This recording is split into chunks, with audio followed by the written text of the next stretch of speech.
Bonjour, bonsoir, chers téléspectateurs de Royal Télévision, amoureux de l'émission Femmes Fortes. Femmes Fortes est une émission qui parle de la femme, ses activités, ses témoignages. Mais aujourd'hui, nous allons vous présenter une maman, une dame, qui va parler de la violence faite à la femme. Femmes Fortes, c'est une émission qui passe à Royal Télévision chaque mercredi à 18 h juste et la rediffusion le jeudi à 8 h, samedi à 15 h et le dimanche à 22 h juste. Soyez toujours branchés sur Royal Télévision. Je vous présente Madame Vira Mamboyambo, Marthe.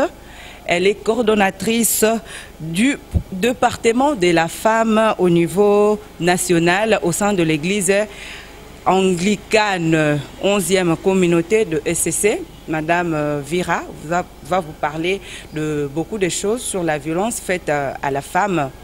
Sans plus tarder, bonjour maman. Bonjour. Est-ce que vous pouvez vous présenter? Ce qui n'a pas comment se présenter au public? Merci. Nengolobi, nyonsolobi bien. On a augmenté quelque chose département et femme.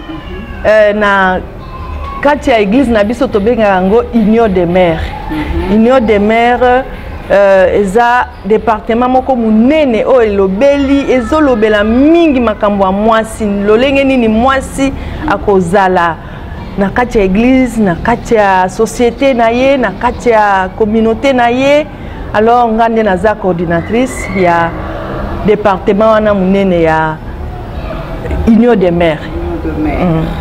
Tout le monde na kati ya département Union des mères. Le projet, le titre du projet est la réduction de cas de violence basée sur le genre pendant la période de pandémie. Pourquoi ce projet? Pourquoi ce Johanna? Merci pour la question, Anna. Et là, on est pour ça kingai.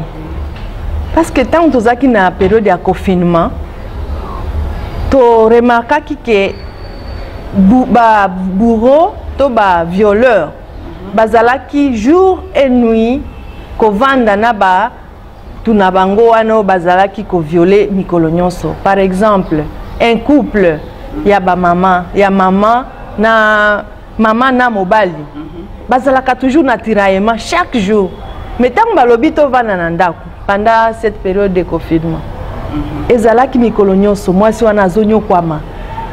Maman azoyo kapasi ndenge mobali na ye azali boso na ye azonyo kola ye azo violer ba droit na ye azo violer ye physiquement azo violer ye psychologiquement pe financièrement. Alors namonaki na kovanda boyete il faut na comme projet oyo ekosunga kaya viol ekita parce que tout le monde qui emataki na 10% par rapport na baka o ezalaki avant.